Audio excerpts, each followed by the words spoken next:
کفر کو برداشت نہیں کر سکتا، ہمارے پاس کوئی جواب نہیں تھا۔ یہودیت کو برداشت نہیں کر سکتا، ہمارے پاس کوئی جواب نہیں تھا، مگر کربلا نے بتایا کہ اسلام کو کسی بھی دھرم شیش سے دشمنی نہیں ہے، اسلام کو ظلم سے دشمنی ہے۔ کربلا میں جو آئے تھے لمبے لمبے ڈانڈے تھے، نمازیں پڑھ رہے تھے، روزے رکھ رہے تھے، حج کیے ہوئے تھے، قاری صاحب تھے، حافظ جی تھے۔ اس کے بعد رسول کا نواسہ آ گیا کہ یا تم یا ہم دونوں ایک ساتھ نہیں رہ سکتے۔ ظاہر کہ لاکھوں سے ٹکر ہوگی تو کون جیتے گا ظاہری اعتبار سے نا، مگر حسین نے بتا دیا یہ حسین وارث اسلام ہے، رسول کا نواسہ ہے، علی کا فرزند ہے، فاطمہ کا دودھ پیا ہے اس نے۔ یہ نہیں بتائے گا تو کون بتائے؟ اللہ جواب ہی نہیں تھا کوئی، مگر حسین نے اپنے عمل سے بتایا کہ ہم کو کسی دھرم سے دشمنی نہیں ہے، ہم کو ظلم سے دشمنی ہے۔ یہ نمازیں پڑھ رہے ہیں، یہ روزے کم بخت رکھے ہیں، عاشور کے دن بھی روزے رکھے ہوئے تھے۔ جو عاشور کے دن روزہ رکھتا ہے وہ حسینی نہیں ہے، وہ یزیدی ہے، وہ یزیدیوں کی پیروی میں روزہ رکھتا ہے۔ تو حسین پڑ گئے۔ اب انہوں نے دکھایا یہ نماز پڑھنے والے، میں نے کیا تھا نا کہ نمازی بھی جہنم میں جائیں گے اگر ظالم ہیں، روزے دار بھی جہنم میں جائیں گے اگر ظالم ہیں۔ ظلم کو اللہ معاف نہیں کرتا۔ اس لیے دیکھیے آپ مجھے بتائیے کہ جہنم کے جتنے طبقے ہیں اس میں سب سے نیچے کے طبقے میں کون ہوگا؟ یزیدی۔ کربلا کے میدان میں جو نواسہ رسول سے لڑنے آئے تھے یہ بد نصیب ہوں گے، ان کی معافی نہیں ہو سکتی، باقی کسی کی بھی ہو سکتی۔ ان سے لڑنے کے لیے آئے تھے حسین۔ دیکھا اب مجلس کا وقت ختم ہو رہا ہے ورنہ میں تفصیل سے عرض کرتا۔ حسین کربلا کے میدان میں بالکل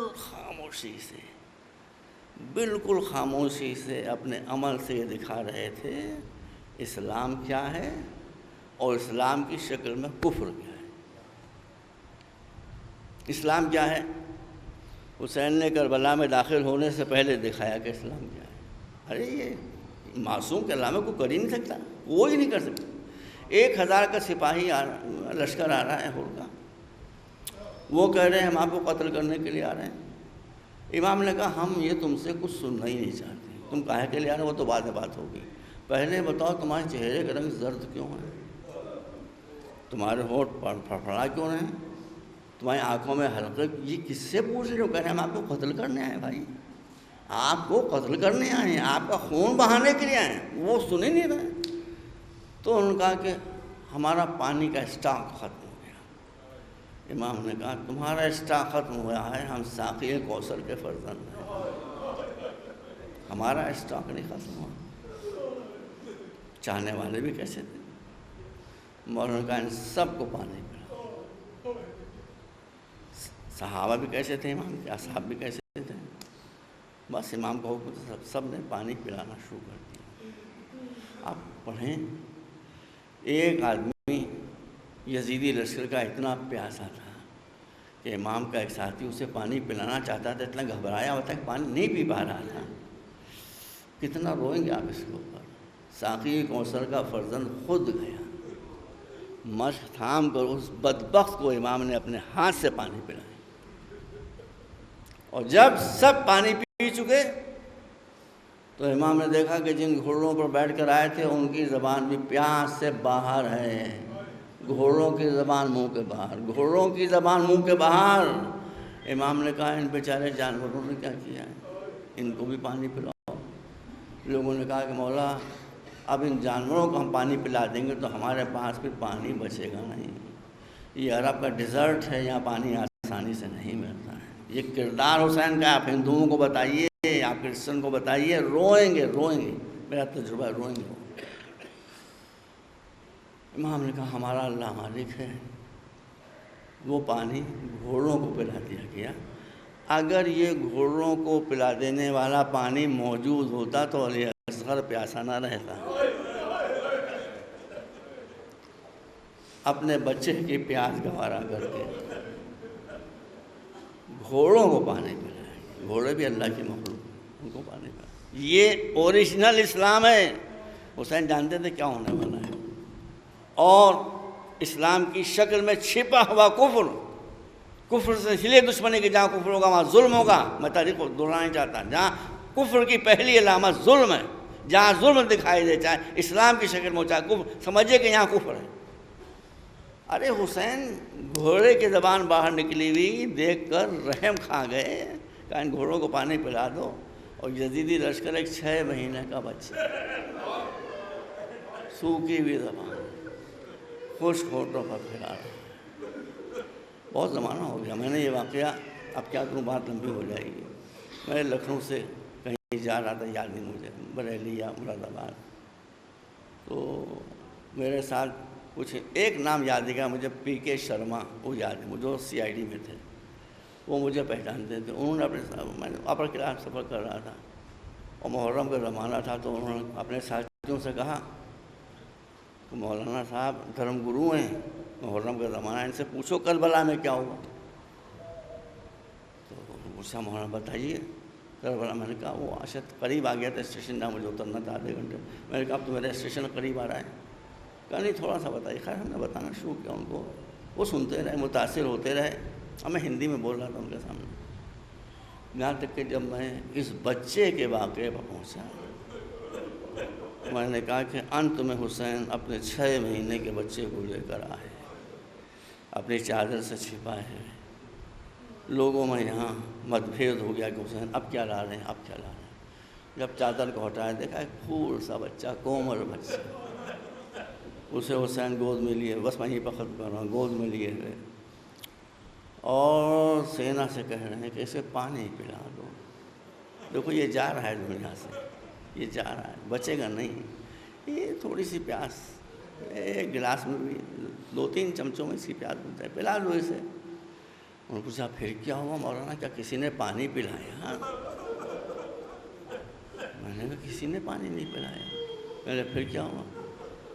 تو میں نے کہا پھر یہ ہوا کہ امام نے اپنے بچے سے کہا کہ بیٹا میں تو جو کچھ کہہ سکتا تھا کہہ گیا، اب تو بھی بتا دے کہ کتنا پیاسا ہے۔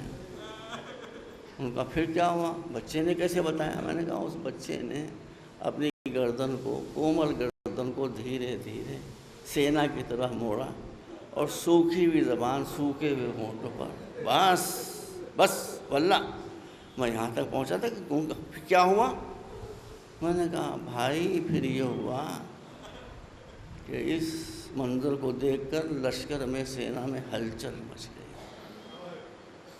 اور جو کمانڈر تھا اس نے آ کر ایک بڑا تیر انداز تھا حرملہ، اس سے کہا کہ حسین کی بات کو کاٹ دے۔ دیکھیے میں مجلس کا معاملہ میں غلط تھوڑی کہا، ایک آدھ لفظ صدر ہو جائے، پرانی باتیں یاد نہیں ہوں۔ اس پہلوان نے ترکش سے تیر نکالا، کاندھے سے کمان اتاری، کمان میں تیر جوڑ کر بچے کی گردن کا نشانہ لیا۔ دیکھیے بھائی، میں کہ یہ مولا کے سامنے ہے، میں یہاں تک پہنچا تھا کہ وہ لوگ اپنی سیٹوں پر کھڑے ہو گئے اور کہا مولانا اب نہ کہیے گا اس کے باتیں کیا ہو، ہم میں سننے کی طاقت نہیں ہے۔ میں نے کہا واہ میرے بشیر واہ، ارے یہ ہندو سجن ہیں، ان کو تیرا واقعہ سننے کی طاقت نہیں ہے، کیسے تھے وہ ظالم کہ جنہوں نے تیرے گردن کو تیر کا نشانہ بنایا۔ بس 5 منٹ اور سن لیجیے، بھی وقت نہ ہو۔ اس کے بعد بس میں نے یہاں پہ وہاں پہ بات ختم کر دی تھی۔ اس کے بعد حسین نے بچے کو ابا کے دامن سے ڈھانکا، لے کر خیمے کی طرف پلٹ کر آئے، اسی صورت سے لاش ڈھانپی ہوئی، ڈھکی ہوئی چادر سے۔ آنے کے بعد آواز دی، یہ صاحب نوسط الحسین علامہ ہیبت الدین شہرستانی نے، اب یہ واقعہ لکھا ہے، میں نے پڑھا ہے، میں نے حوالہ دے دیا، کہا کہ حسین نے آ کر آواز دی اس بچے کی ماں کو، جس ماں نے بھائی، جس ماں نے باپ کو یہ بچہ دیا تھا کہ اس بچے کو لے جائیے، کوئی تو ترس کھا کر پانی پلا دے گا۔ ماں کی حسرت تھی کہ مجھے پانی ملے نہ ملے، میرے لال کو پانی ملے۔ اب آ کر حسین نے آواز دی کہ لے رباب تیرا بچہ آ گیا۔ ماں اسی حسرت میں آئی کہ میرا بچہ پانی پی کر آ گیا۔ بچے کی لاش ابا کے اندر تھی. کہا میرے لال نے پانی پی لیا. حسین کیا جواب ہے؟ حسین نے ابا کا دامن ہٹایا. ماں کی نظر کسی ماں نے آج تک تاریخ میں منظر نہیں دیکھا ہو. ابا کا دامن ہٹایا. ماں نے دیکھا کہ میرا بچہ خون میں ڈوبا. ایک ہچکی لی فقط ماں نے اور کچھ نہ کہا. اتنے پہ سکینہ آ گئی. سکینہ نے علی اصغر کی لاش ابھی دیکھنی تھی. دور سے کہتی بھائی بابا بابا میرا بھیا زیادہ پیارا تھا, اس نے پانی پی لیا, میں پیاسی رہ گئی. حسین نے کہا یہ دیکھ. بچی کی نظر لاش پر پڑی. ایک مرتبہ ہچکی لے کر بے ہوش ہو کر زمین پر گر پڑی سکینہ. بس مجلس ختم ہو رہی ہے. 2-3 منٹ میں چاہتا ہوں کہ ان بیویوں کی معرفت کتنی تھی امام سے. حسین نے کہا رباب میں کون ہوں؟ یہ علامہ رشید ترابی پڑھا کرتے تھے. وہ کبھی غلط بات نہیں پڑھتے تھے. Great scholar. میں نے نہیں دیکھی روایت لیکن وہ پڑھتے تھے, مجھے ان پر اعتبار. کہا حسین نے کہا رباب سے کہ رباب میں کون ہوں؟ یہ نہیں کہا میرے والد سے. جانتی تھی پہچانتی تھی. ایک بی بی کہہ رہی ہے مولا آپ امام ہیں. امام. بی بی شوہر سے کہہ رہی آپ امام ہیں. کہا امام کا حکم ماننا کا فریضہ ہے میرا. آپ جو کہیں گے میں کروں گی, جو کہیں گے کروں گی. حسین نے کہا کتنا سخت امتحان ہے بھائی, کتنا سخت امتحان. کہا اپنے بچے کو اپنی گود میں لے لیں. گھر تک روتے ہوئے جائیں گے. اپنے بچے کو اپنی گود میں لے لے. رباب نے کہا لائیے. یہ اطاعت امام ہے. لائیے. ماں نے بچے کی لاش کو لیا. کہا سینے سے لگا لے. کہا میرے پیچھے پیچھے آ. رباب پیچھے, امام آگے. مجلس ختم. خیمے کے پیچھے امام تشریف لائے. ذوالفقار سے وہ کام لیا جو ذوالفقار نے آج تک نہیں کیا. قبر کھودنا شروع. جلتی ہوئی جھلستی ہوئی زمین. حسین نے قبر کھودی. بچے کی قبر کھود رہی ہے, ماں حسرت سے دیکھ رہی ہے. کسی ماں کے سامنے قبر نہیں کھودی اس کے بچے کی. جھلستی ہوئی قبر. بچے کو اس میں رکھا امام نے. قبر بند کر دی. ماں دیکھ رہی ہے. یہ کسی ماں کے سامنے آج تک کی بات. جب قبر برابر ہو گئی تو امام نے قبر کے تعویذ پر رخسارہ رکھا. رخسارہ رکھنے کے بعد امام نے بآواز بلند گریہ شروع کیا. ابھی تک حسین روئے نہیں تھے. رونا شروع کیا. چیخ کر رونا شروع کیا. بس وہ ماں کے جو بچے کی لاش دیکھ کر صبر کیے رہی, اس نے امام کا رونا برداشت نہیں کیا. کہا مولا ابھی آپ نے مجھ سے کہا تھا کہ میں اس بچے کی کون ہوں. میں نے کہا تھا ماں ہوں. آپ نے کہا میں کون ہوں. میں نے کہا تھا آپ امام ہیں. اب میں آپ سے پوچھتی ہوں کہ میں کون ہوں اس بچے کی. کہا تو اس بچے کی ماں ہے. کہا میں یہ ماں اپنے بچے کی ڈوبی ہوئی خون میں لاش دیکھ سکتی ہے لیکن آپ کی آنکھوں سے آنسو بہتے ہوئے نہیں دیکھ سکتی. اے میرے امام اس بچے کی قبر کو چھوڑ دیجئے. اللہ نے جنت میں اس کی پرورش کا انتظام کر رکھا ہے. وَسَيَعْلَمُ الَّذِينَ ظَلَمُوا أَيَّ مُنقَلَبٍ يَنقَلِبُونَ. اللهم اغفر للمؤمنين والمؤمنات والمسلمين والمسلمات الأحياء منهم والأموات إنك تغفر الذنوب جميعا برحمتك يا أرحم الراحمين. بہت سے حضرات مجلس کے بیچ میں آئے ہیں, اس لیے گزارش ہے کہ پھر غلام حسین نقوی صاحب مرحوم کی روح کے اصالہ ثواب کے لیے سورہ فاتحہ کی طرح. بسم اللہ الرحمن الرحیم.